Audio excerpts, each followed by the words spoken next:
Hi hello welcome to our channel. నేను మీ anchor journalist Jagadish. Police అనగానే ఆ పేరులోనే ఒక పవర్ ఉంటుందండి.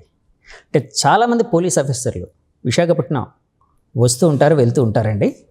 కానీ కొంతమంది వచ్చినప్పుడు తమదంటూ ఒక ముద్రని వేసి ఎంతో ఒక ఇమేజ్ని క్రియేట్ చేసి వెళ్తూ ఉంటారండి. అలాంటి పోలీస్ ఆఫీసర్ ఇప్పుడు మనతో పాటు ఉన్నారండి.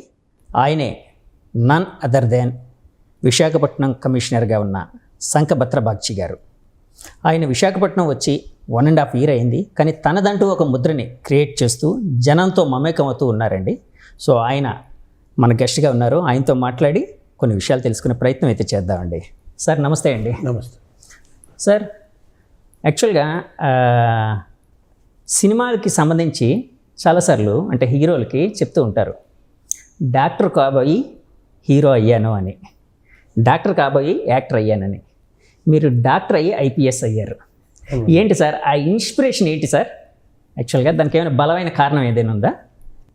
ఇప్పుడు నా తండ్రి డాక్టరే, నా తమ్ముడు డాక్టర్, నా బావ డాక్టర్, నా అమ్మగారికి ఒకే ఒక కుడిక, నా పిల్లలు అందరూ జీవితం అంతా డాక్టర్గా పనిచేయాలి.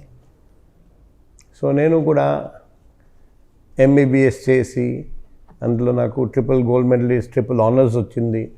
తర్వాత ఎండి జనరల్ మెడిసిన్గా సీట్ వచ్చింది మంచి మెడికల్ కాలేజ్లో. ఇదంతా చేస్తూ ఉంటే మా జీవితంలో కొన్ని సంఘటనలు జరిగాయి.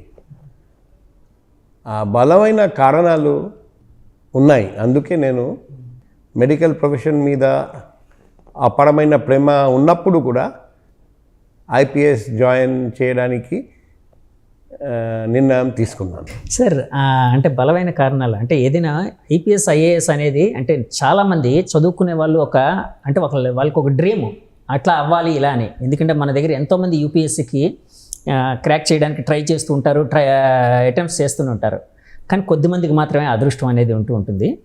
మీరు డాక్టర్ ప్రొఫెషన్ మీద అంత ప్రేమ ఉన్నా కూడా ఈ ఐపీఎస్ అవ్వడానికి బలమైన కారణం ఉంది అని అన్నారు కదా సార్. ఒకసారి ఏమైనా అదేమైనా చెప్పగలరా సార్? షేర్ చేసుకోవచ్చా అండి? అవునండి.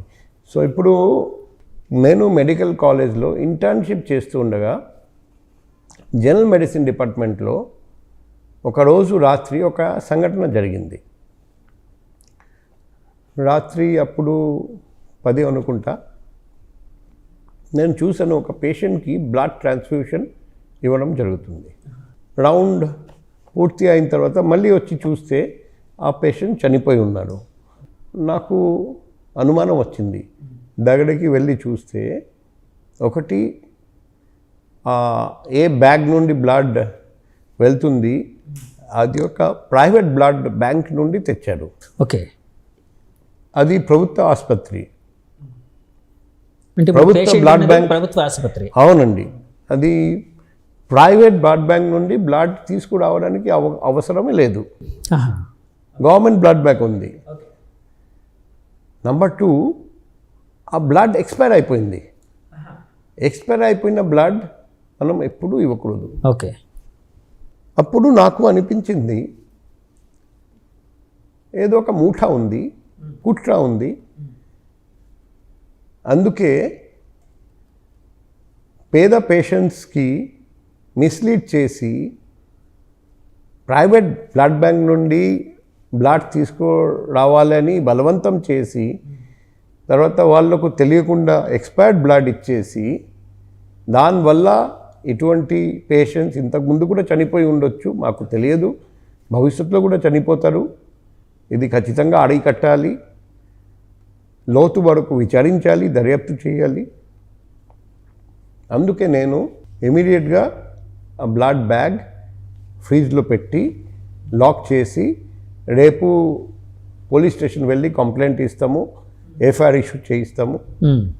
దాని వెనకాల ఎవరెవరు ఉన్నారు అందరినీ బయటికి లాగేస్తామని చెప్పి ఇంటికి వెళ్ళాను. ఎందుకంటే రాత్రి చాలా లేట్ అయింది కాబట్టి.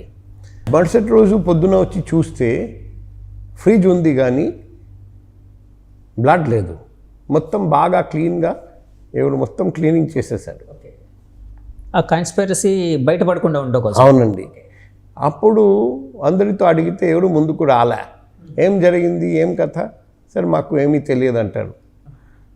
తర్వాత నా ఫ్రెండ్ ఒకడు చెప్పారండి, చూడు నువ్వు రాత్రి అలా పబ్లిక్గా చెప్పావు కదా, ఇలా రేపు పొద్దున పోలీస్ స్టేషన్ వెళ్తాను, ఇమీడియట్గా అందరికీ తెలిసిపోయింది.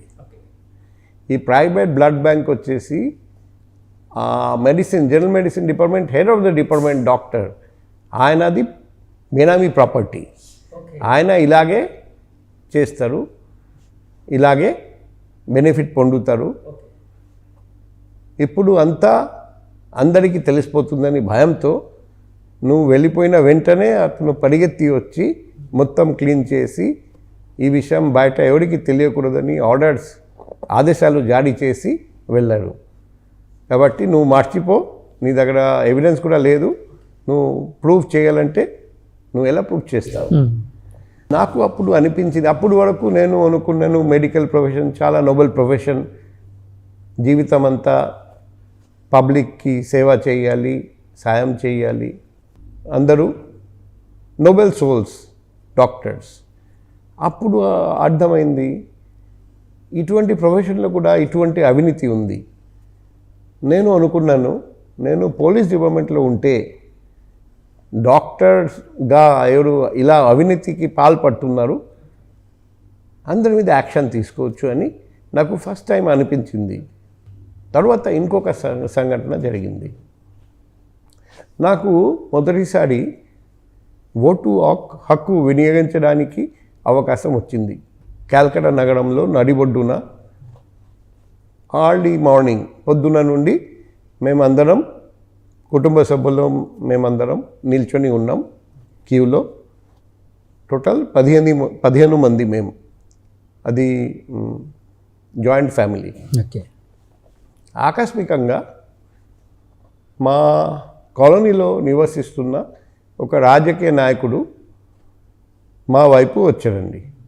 అతనితో పాటు 2-3 పోలీసు వాళ్ళు కూడా వచ్చారండి.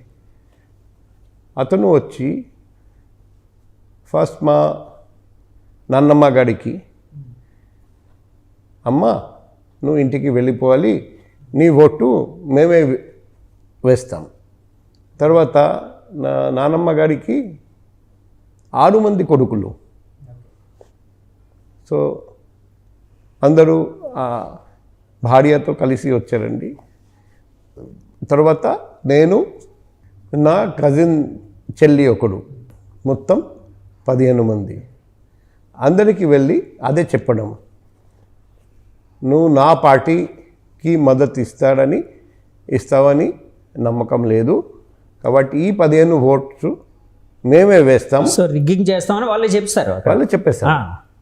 సరే, పొలిటికల్ రాజకీయ నాయకుడు ఇలా రిగ్గింగ్ చేస్తాడు నేను కూడా విన్నాను. కానీ పోలీస్తో కలిసి వచ్చాడు, పోలీస్తో కలిసి బెదిరిస్తున్నారు. ఓకే. అప్పుడు మీ అది కూడా almost at the age of 18 కదండి? 18+. అది కూడా కాల్కటా లాంటి నగరంలో నడిబొడ్డున అందరూ చూస్తూ ఉండగా అంత ధైర్యం. అప్పుడు నాకు అనిపించింది, పోలీస్ డిపార్ట్మెంట్లో కూడా ఇటువంటి పోలీసులు ఉన్నారు, ప్రజాస్వామ్యం కూని చేస్తున్నారు, అది కూడా అందరూ చూస్తూ ఉండగా, అంటే ఎటువంటి భయం లేదు. అప్పుడు నాకు అనిపించింది, పోలీస్ డిపార్ట్మెంట్లో పనిచేయడం అది కూడా ఒక మంచి పోలీస్ అధికారిగా పనిచేయడం చాలా అవసరం. ఇటువంటి తప్పుడు పని ఎవరైనా పోలీసు వాళ్ళు చేస్తే వాళ్ళ మీద కఠినమైన చర్య తీసుకోవడం కూడా అవసరం. లేకపోతే పబ్లిక్కి, ప్రజలకు పోలీస్ విభాగం మీద నమ్మకం పోతుంది. ఈ 2 సంఘటనలు మా జీవితంలో జరిగిన తర్వాత నేను ఎగ్జామ్ రాసి ఫస్ట్ ఛాన్స్లోనే నాకు 62 ర్యాంక్ వచ్చింది. ఆల్ ఇండియాలో నేను ఐపీఎస్ జాయిన్ చేశాను. సార్, ఇప్పుడు మీరు డాక్టర్ ఎంబీబీఎస్ చేశారు కదండి, ఎంతకాలం సర్వీస్ చేశారు సార్ డాక్టర్గా, జూనియర్ డాక్టర్గా? నేను ఎంబీబీఎస్ తర్వాత ఎండి జనరల్ మెడిసిన్ సెలెక్ట్ అయ్యాను, ఎండి కూడా జాయిన్ చేశాను. తర్వాత కొంతకాలం ఒక ప్రైవేట్ హాస్పిటల్లో ఐసీయూలో కూడా డాక్టర్గా పనిచేశాను. తర్వాత మాకు ఈ ట్రైనింగ్కి రావాలని కాల్ వస్తే Mussoorie Lal Bahadur Shastri national academy of administration అక్కడికి వెళ్ళి ప్రొఫెషన్ స్టార్ట్ చేశాను. సార్ అప్పట్లో కూడా ఇలా ఎగ్జామ్ ఉండేదండి, యూపీఎస్సీ ఇప్పుడు నడుస్తుంది కదండి, ప్రిలిమ్స్ సివిల్స్ ఇలా అలా అలా ఉండేది కదండి మీరు చేసినప్పుడు కూడా? అంతే, సేమ్ ఎగ్జామ్. ఓకే.